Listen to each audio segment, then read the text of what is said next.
조갑제TV 시청자 여러분 안녕하십니까. 2021년 2월 22일 오후 4시 25분입니다. 정청래의 막말파동에 정은경 질병관리청장까지 나왔습니다. 오늘 정례 브리핑에서 기자 질문에 대답하는 과정에서 이런 이야기를 했습니다. 대통령이 코로나 백신 실험 대상이냐라는 취지의 이야기를 한 정청래 더불어민주당 의원의 발언에 대하여 적절치 않다고 말했습니다. 오는 26일부터 시작되는 코로나 백신 첫 접종은 안전성과 효과성이 검증된 백신으로 진행되기 때문에 문재인 대통령은 물론 일반 국민 어느 누구도 백신의 실험 대상이 아니다라고 못 박은 것입니다. 국민의힘 유승민 전 의원이 아스트라제네카 1번 접종으로 문재인 대통령을 권한 것에 대해서 정청래 의원이 지난 20일 자신의 페이스북에서 아주 악담을 쏟아놓은 과정에서 결정적 실언을 한 게 실험 대상이라는 말입니다. 실험 대상이라는 말. 이 실험 대상이라는 말을 해가지고 완전히 정청래 씨가 말꼬리가 잡히고 말았습니다. 이런 내용이 있었습니다. 유승민 씨는 며칠 전에는 대통령 보고 백신 주사를 먼저 맞으라는 망언을 했다.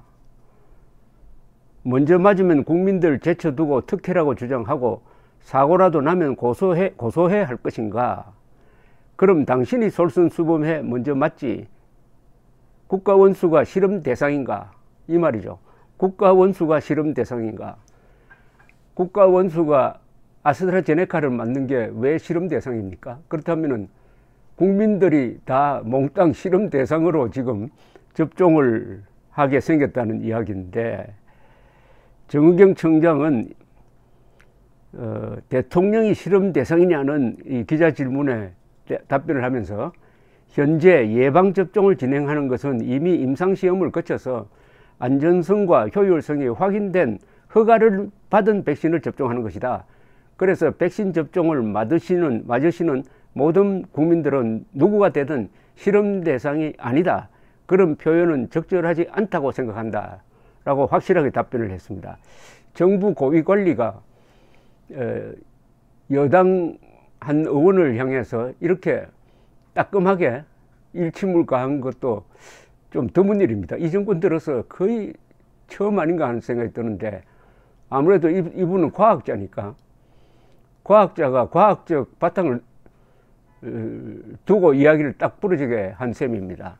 이 문재인 정권은 사실도 무시하고 과학도 무시하고 법치를 무시하는데, 과학자 그리고 이 정상적인 법률가 그리고 사실을 지키는 기자들의 반발이 심하죠. 그 중에 한 사람이 이 정은경 씨인데, 안철수 국민의당 대표가 아스트라제네카 백신을 1호로 접종할 수 있다는 뜻을 보인 데 대해서도 정은경 청장은 좀 부정적인 입장을 내어놓았습니다.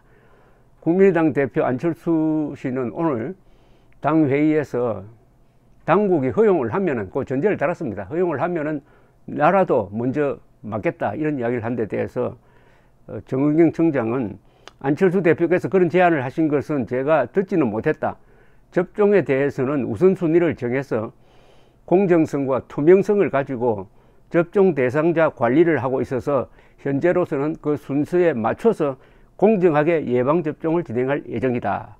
다만 예방접종에 대한 국민들의 불안이 크고 또 우려가 많이 제기되어서 누군가 사회 저명 인사 또는 보건의료계의 대표들이 그런 국민들의 불안감을 좀 더 완화시켜주기 위해서 접종을 하는 게 필요하다고 판단이 되면은 그런 접종은 언제든지 할 수 있다고 생각한다. 라고 덧붙였습니다.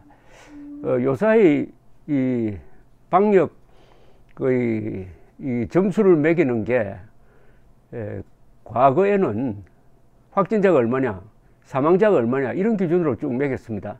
그렇게 하면은 한국은 아주 성적이 좋죠.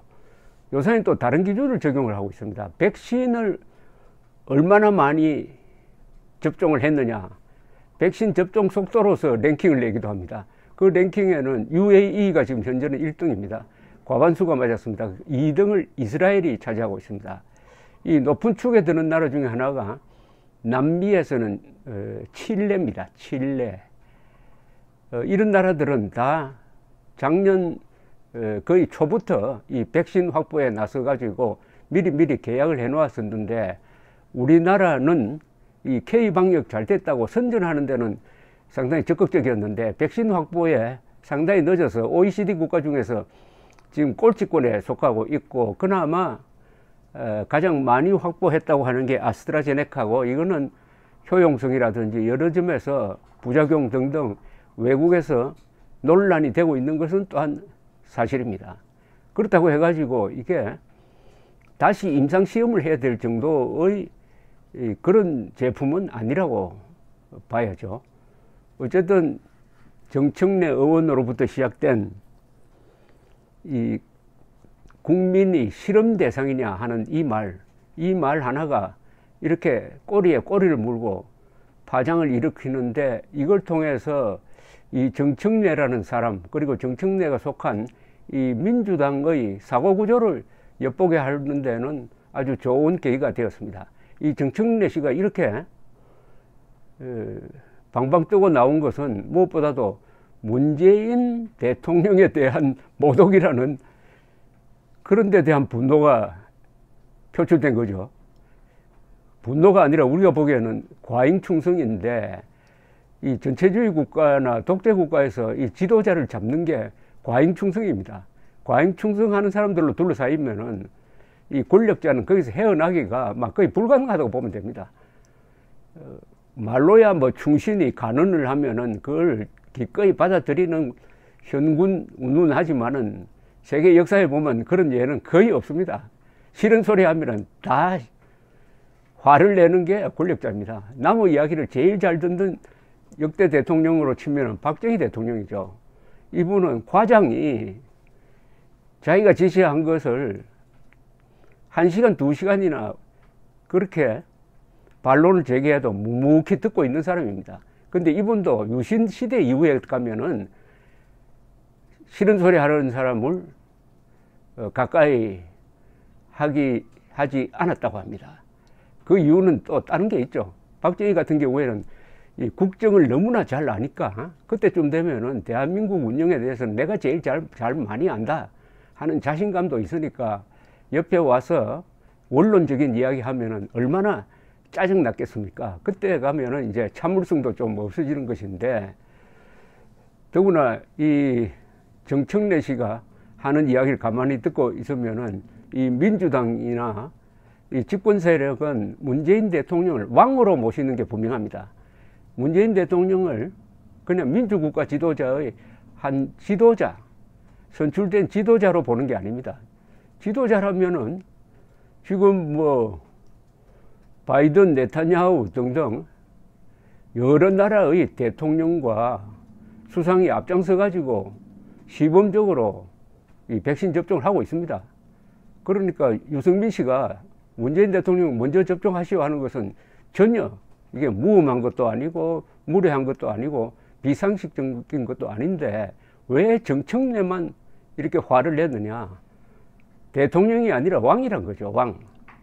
왕에 어떻게 무험하게 도전하느냐 하는 아주 이런 전근대적인, 이거야말로 봉건적인, 더 직설적으로 이야기하면 수구반동적인 사고방식의 소유자가 정청래고 그 사람이 속한 민주당이라는 생각이 듭니다. 마침 어제가 칼 마르크스의 공산당 선언이 나온 132주년이었습니다.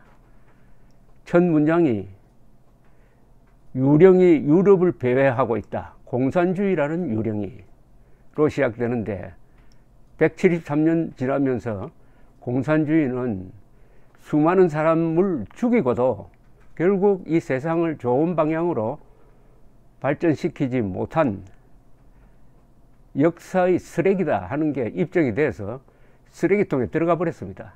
근데 이 쓰레기통을 뒤져가지고 이 철진한 계급투쟁론을 가지고 이것을 자신의 영혼으로 삼아서 이 대한민국이라는 이 근사한 나라를 이끌겠다고 생각하는 사람들, 그 사람들이 바로 대통령을 왕으로 모시겠다고 하고 그 대통령을 비판하면은 이렇게 화를 내는 거죠. 감사합니다.